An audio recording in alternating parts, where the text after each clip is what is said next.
que había puesto, pero no. Sí, pues por eso. Y revisé, pero no. Como que no tomó. Ya. Ya. Vamos a comenzar de nuevo entonces, supongo. Ya, aquí está el enunciado para las personas que están recién viendo la grabación, aquí está el enunciado. Les voy a subir la presentación. Y comenzamos primero entonces identificando la señal análoga. Identificamos que tiene dos frecuencias de 500 Hz y de 800 Hz, donde la frecuencia máxima de esta señal es de 800 Hz y la señal del dominio de la frecuencia es esta que se observa en la figura 2, en donde tenemos pics centrados en más o menos 500 Hz y más o menos 800 Hz, cuya amplitud es de 0,5. Esto viene dado por la transformada de Fourier de la señal eh, análoga de entrada. Luego entonces nos piden obtener la señal muestreada o la señal tiempo discreto. Para ello es necesario simplemente evaluar nuestra señal análoga de entrada en el producto n por la tasa de muestreo análoga digital. O bien, si es que lo expresamos en términos de la frecuencia de muestreo, es evaluar nuestra señal tiempo continuo en n, donde n es el índice de nuestra secuencia y que toma valores enteros, dividido por la frecuencia de muestreo análoga digital. Entonces, para nuestra señal nos quedaría coseno de 2pi por f1 partido por FAD. Voy a intercambiar FAD por F sub S, o tasa de muestreo, que es lo mismo en este ejercicio. Más coseno de 2pi F2 partido por F sub S, N, o tasa de muestreo. Reemplazando los datos, entonces tenemos, como nuestra frecuencia 1 era 500 y nuestra frecuencia 2 era 800, nos queda esta ecuación, que es coseno de 2pi 500 partido por 1200n, más coseno de 2pi 800 partido por 1200n. Simplificamos esta fracción y nos queda coseno de 2pi por 5 doceavos n más coseno de 2pi 2 tercios avos n. ¿Qué es importante acá? Nos pedían la frecuencia normalizada, ¿cierto? La frecuencia normalizada por definición es la frecuencia de la señal f partido por la tasa de muestreo f sub s. Por lo tanto, aquí tendríamos nuestra primera frecuencia normalizada por definición, f1 partido por, que sería 500 partido por 1200, y nuestra segunda frecuencia normalizada, que sería 800 partido por 1200. Que luego, al simplificar, nos queda 5 partido por 12 y 2 terciavos. Uno de los requisitos importantes de la frecuencia normalizada es que tiene que estar en el rango menos un medio a un medio. Por lo tanto, nuestra primera frecuencia normalizada está en el rango, ya que 5 partido por 12 es 0,42, pero 2 tercios no está dentro del rango en donde tiene que estar nuestra frecuencia normalizada, eh, ya que 2 tercios es 0,67. Por lo tanto, hacemos un pequeño juego algebraico para transformar nuestra frecuencia normalizada al rango que corresponde, y simplemente rest- eh, restamos 1 menos 2 tercios. Escribimos el 1 como 3 tercios y finalmente aquí tenemos un coseno de una resta de ángulos, y por lo tanto, recordándole un poquito esa identidad, si mira aquí la ecuación 2, tenemos que coseno de alfa menos beta es coseno de alfa por coseno de beta más seno de alfa por seno de beta. Entonces, nosotros desarrollamos esta ecuación, identidad, y, eh, y obtenemos esto: coseno de 2pi por 5 doceavo n más coseno de 2. Nuestra ecuación 5 entonces es nuestra secuencia de muestreo, perdón, es nuestra secuencia de nuestra señal continua que ha sido discretizada, y en donde la frecuencia normalizada entonces sería f1, chiquitita, 5 partido por 12, y f2, 1 tercio. Entonces, a partir de la ecuación 5, se tiene que las frecuencias normalizadas son f1 es igual a 5 partido por 12 ciclos por segundo, y f2, 1 tercio ciclos por segundo. Y hay que notar entonces que f1 y f2 están en el rango de menos un medio y un medio, pero que en el caso de f2 no es idénticamente a la definición de f2 partido por fs, f sub s. Entonces, ahora consideramos la frecuencia de muestreo de la conversión análoga digital como 1200 Hz. La pregunta es la siguiente. ¿Existe aliasing? ¿Sí o no? ¿Y qué es lo que tendríamos para ver si es que existe aliasing o no? ¿Alguien me puede responder?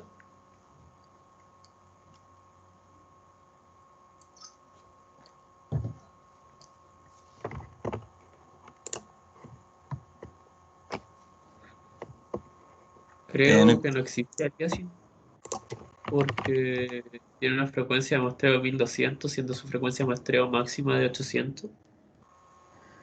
ya. Entonces, casi, pero hay que considerar que para... Es el doble, sí, 1600. exactamente. Sí, entonces sí existe aliasing. Ya, sí. Vale, muchas gracias. Efectivamente, hay que considerar entonces el teorema de muestreo, que lo que nos dice es que para que no exista aliasing en el muestreo de una señal continua, nuestra frecuencia de muestreo tiene que ser mayor o igual a 2 veces la frecuencia máxima de nuestra señal análoga.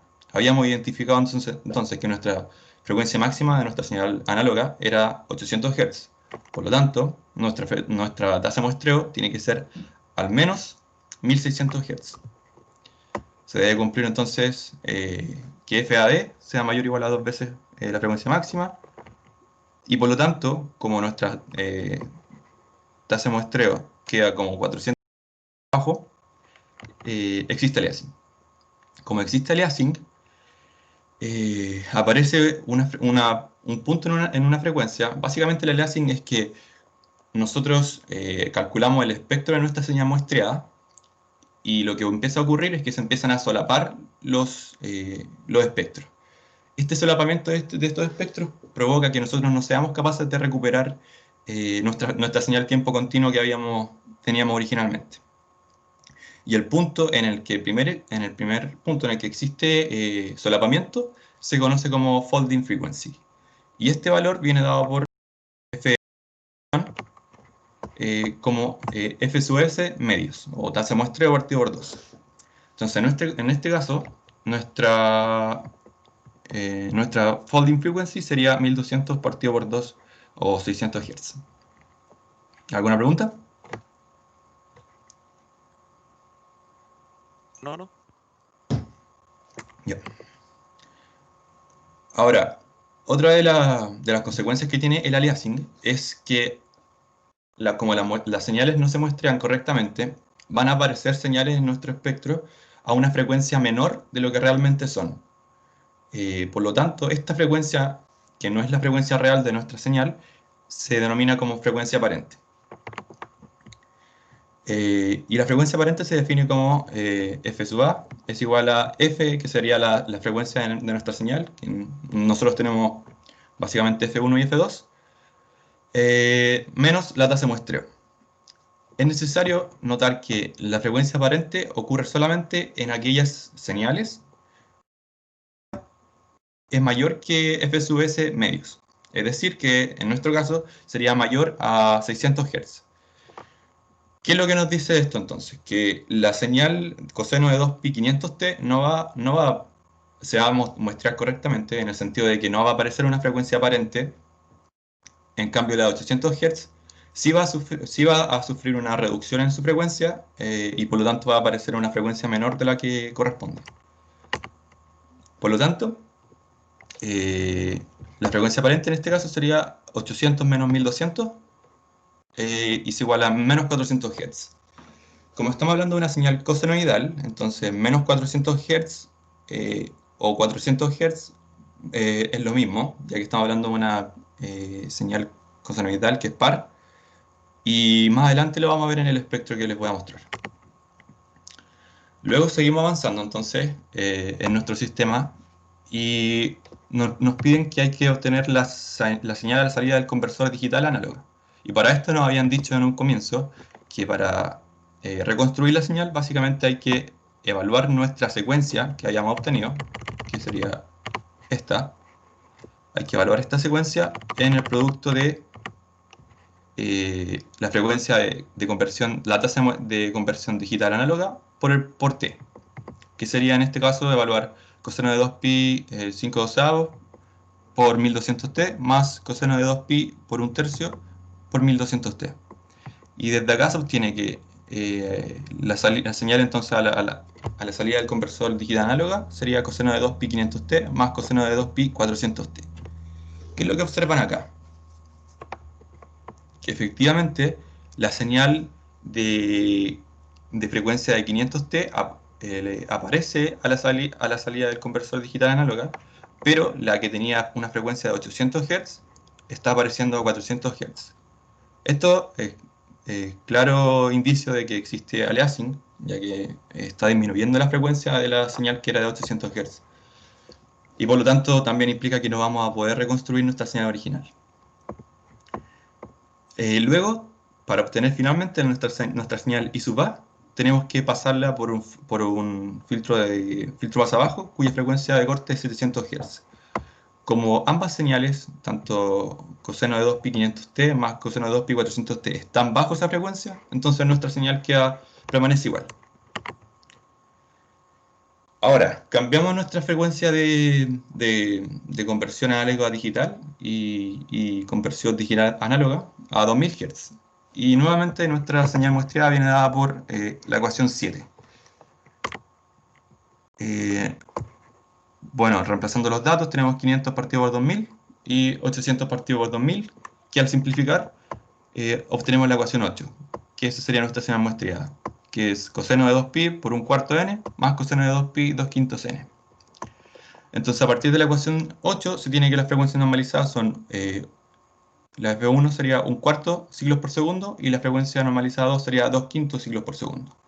Y hay que notar que en este caso son iguales a la definición de F1 partido por Fs, y en el caso de F2 es igual a F2 partido por Fs. Y ambas están en el rango menos un medio y un medio.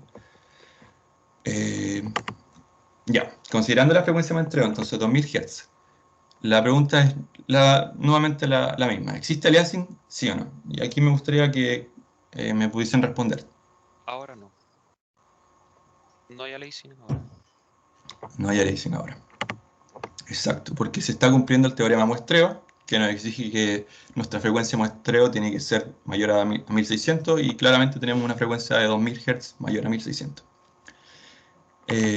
La folding frequency, por definición, es entonces la tasa de muestreo partido por 2 igual a 1000 Hz. ¿Y existe frecuencia aparente si es que no hay aliasing? Tampoco, no. Tampoco. Debido a que no existe aliasing, no existe frecuencia aparente. Oye, Diego, una consulta. Cuénteme. Lo que era la folding frequency, ¿era la primera frecuencia donde hay solapamiento o no? Sí, Pero si no hay aliasing, igual tenemos solapamiento. según yo no. Según yo no, pero te podría responder después, tendría que comprobarlo con el profesor. Pero según yo no existe folding frequency.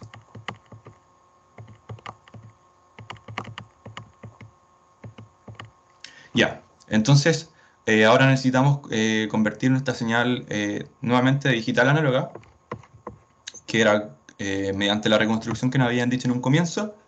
Es básicamente evaluar nuestra frecuencia en el producto tasa de muestreo de conversión digital análoga por t, y obtenemos entonces coseno de 2pi 500t más coseno de 2pi 800t.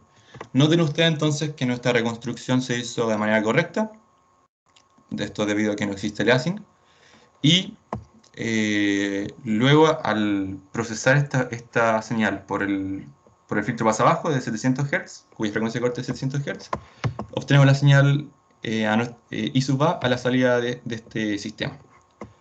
Como nuestra señal coseno es de 800 Hz, se va eliminada básicamente entonces por el filtro más abajo. Y obtenemos la señal observada. ¿Alguna duda?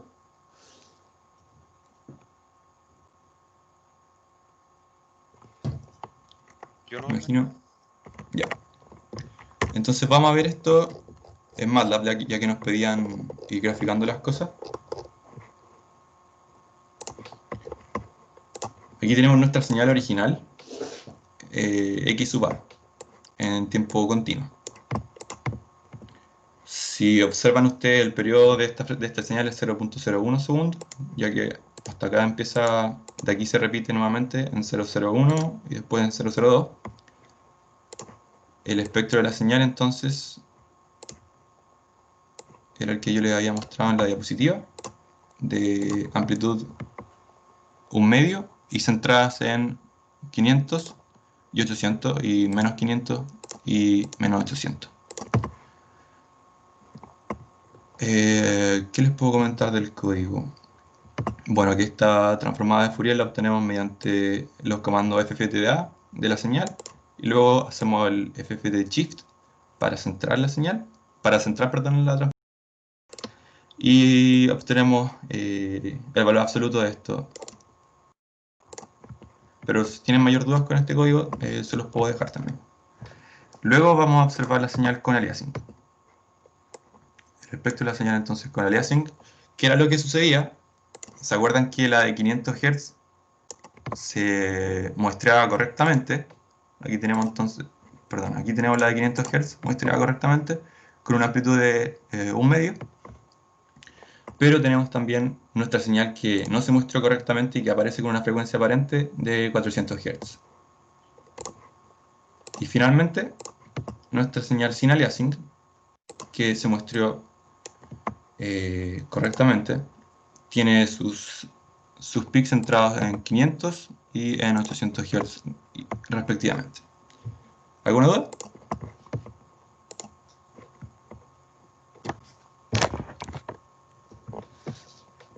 ¿No? Ya, vamos a ir entonces a esta parte del ejercicio.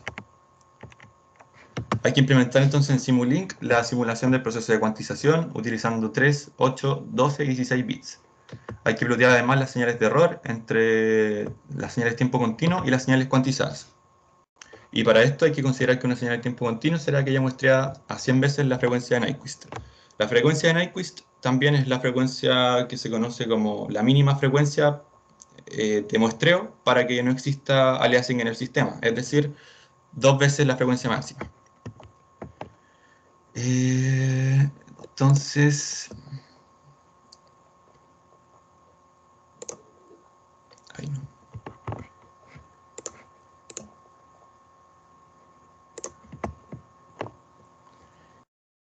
Este sería básicamente en nuestra simulación. Tenemos... wait.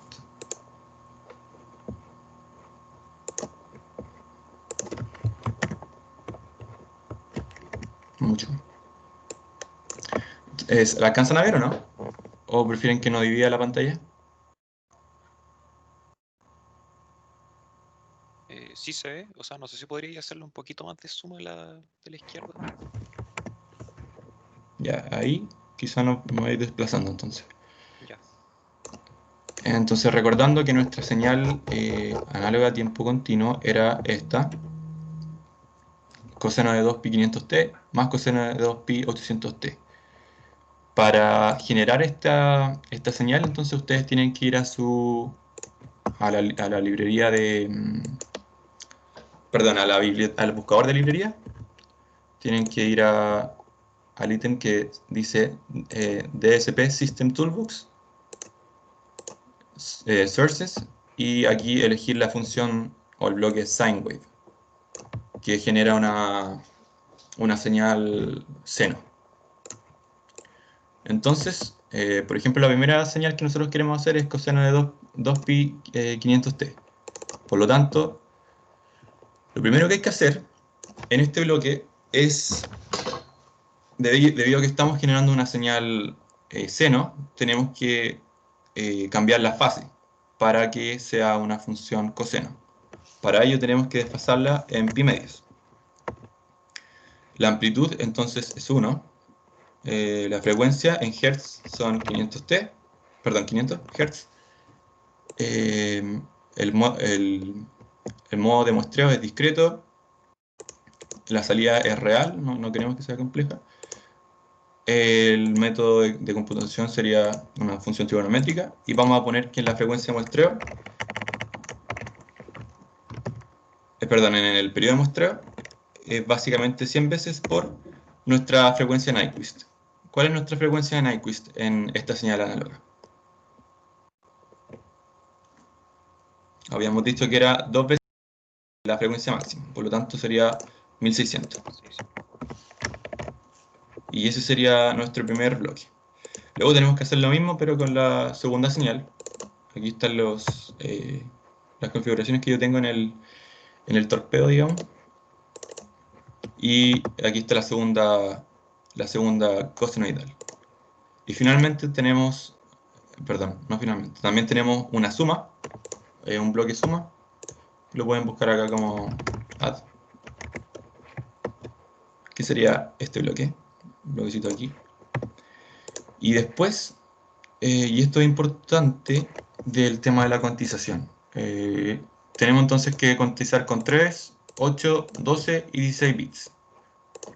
Para ello, ustedes buscan, acá pueden buscar como con palabras, quantizier,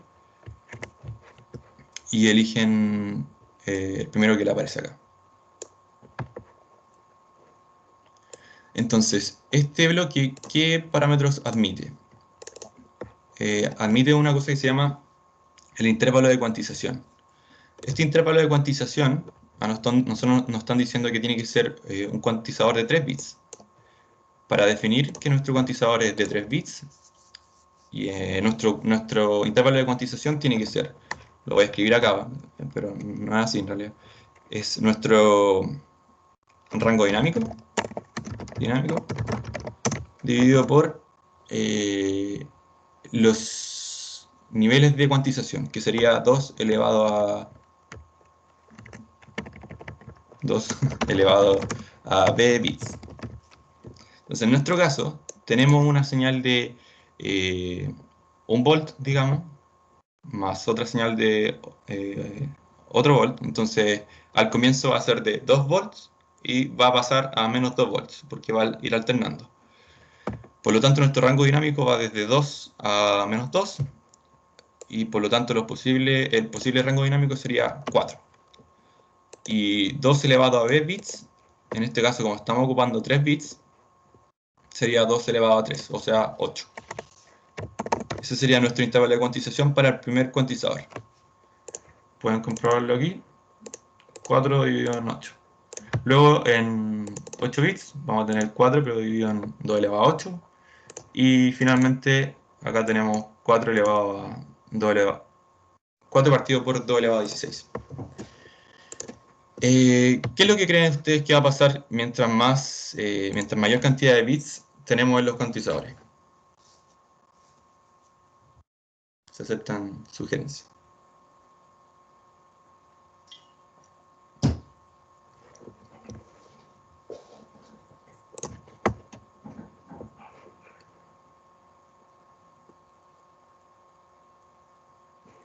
¿Alguien?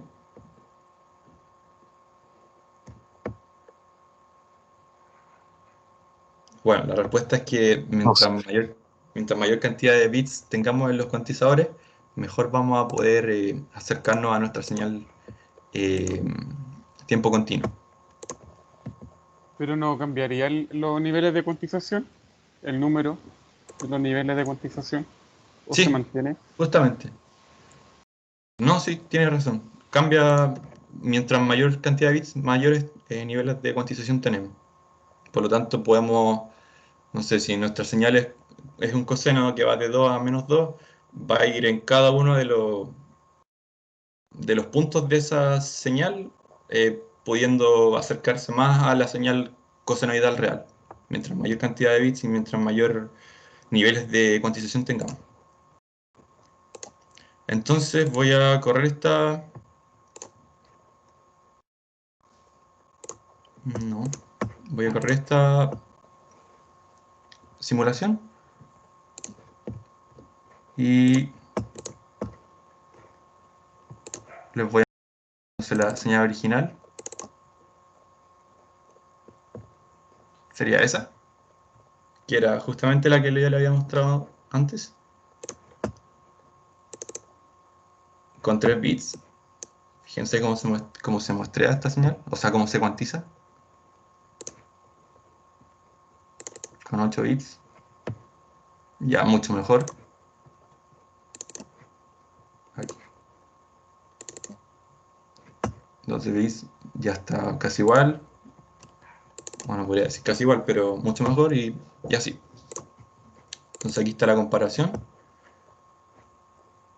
¿Dónde está el zoom?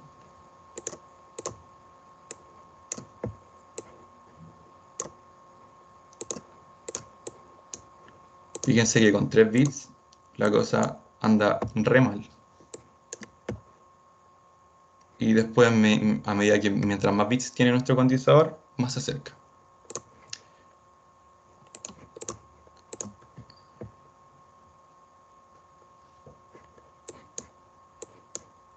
Y aquí hay otra forma de mostrarles también.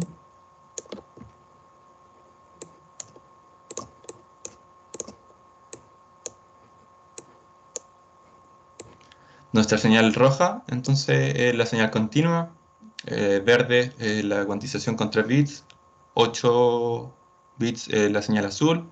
Celeste, la señal con 12 bits de cuantización. Y la negra es con 16 bits de cuantización.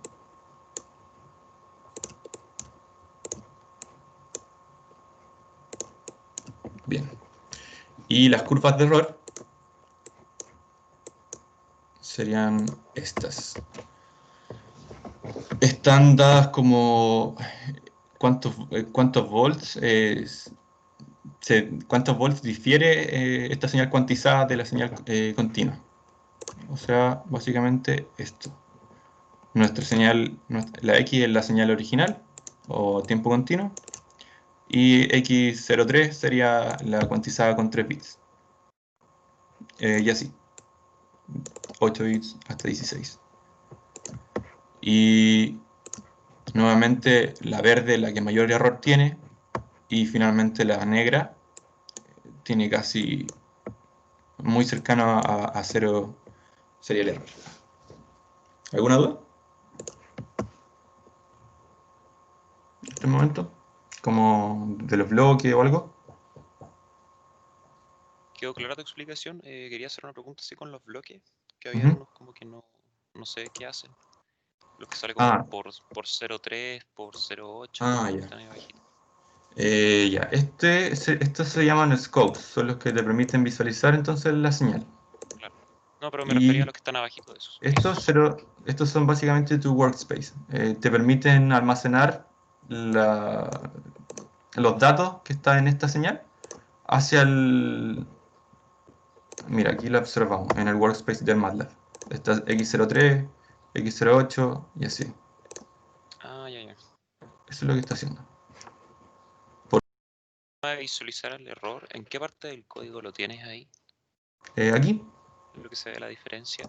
así de simple. Tenemos la señal X, que sería la tiempo Sí. continuo. Sí. Y X03 es la cuantizada con 3 bits. Y este es el error, básicamente. X menos X03. Ah, O ok. X... Como que se resta ahí mismo. Sí, ahí mismo. Ah, ya. Sí. Y ya. ¿Alguna otra duda? No, a mí me quedó todo claro por lo menos. Buena. Y finalmente el último ejercicio es cortito. Si que hago alguna duda de este ejercicio, aprovechen de hacerla, porque creo que va a andar bien con el tiempo. Y el último ejercicio es este. Considere una señal sísmica cuyo rango dinámico es de 1 volt. Si esta señal se muestra a una tasa de 20 muestras por segundo, es decir, que nuestra tasa de muestreo es de 20 Hz, o muestras por segundo, mejor dicho, y se usa un conversor análogo digital de 8 bits. Hay que determinar entonces el bitrate de la señal digital, hay que determinar la resolución en volts que tiene la señal digital, y 3, la frecuencia máxima que aparece en la señal digitalizada. Esto no es nada más que, por definición, entonces el bitrate se define como el número de muestras partido por segundo por número de bits partido por muestras, lo que aparece en la ecuación 10. Por lo tanto, nuestro bitrate sería 20 muestras por segundo, que es lo que está acá, por 8 bits por muestra, que sería la capacidad que tiene el conversor análogo a digital. Entonces, nuestro bitrate es 160 bits por segundo. La resolución R viene dada entonces por la ecuación 11, que es rango dinámico partido por número de particiones. El rango dinámico entonces nos habían dicho que era de 1 volt, y el número de particiones es esto que aparece acá, 2 elevado al número de bits menos 1. Y esto nos da 3.92 milivolts. Y finalmente nos preguntan cuál es la frecuencia máxima que está en esta señal y que corresponde a f sub s partido por 2. Esta es la máxima frecuencia presente en la señal. Y que corresponde a simplemente 20 Hz partido por 2, 10 Hz. Y eso sería toda la práctica por hoy. Esos son todos los ejercicios que tenía preparados. ¿Alguna pregunta? Les voy a mandar nuevamente la diapositiva y si necesitan los códigos o bien la simulación, también. No hay problema. Los códigos, si podríais mandarlos, sería bacán, como para jugar un poco ahí. Ya, no hay problema.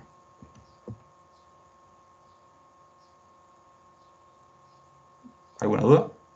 ¿Algo más? No sé, yo tengo dudas de lo que te había dicho nomás. De que existía la folding frequency cuando no había aliasing. Como lo único nomás que... Los demás me quedó todo claro. Ya. Le voy a preguntar al profe, pero según yo no existe folding frequency. No te podría asegurar, pero estoy casi seguro. Sí, pues que no hay solapamiento, entonces no debería. Claro, sí tienes razón.